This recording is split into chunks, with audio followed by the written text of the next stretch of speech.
Yes, credit card companies can remove any late fees that you have. If you guys want a credit card company to remove your late fees, you can write them a letter, but I just tell people to simply call them and ask them to remove their late payments.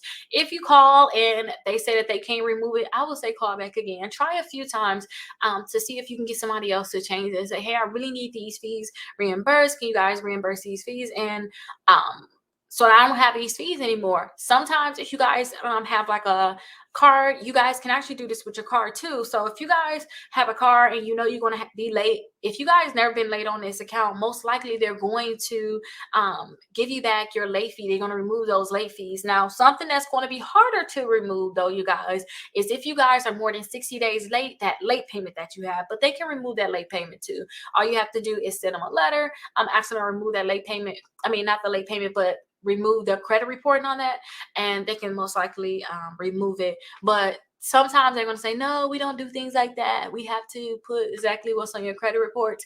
So you can still try to see if other ways you can remove that late payment. I mean, not the late payment, but well, the late payment is actually reported. You reported 30 days late, so I guess we can't say that. But to remove that late mark.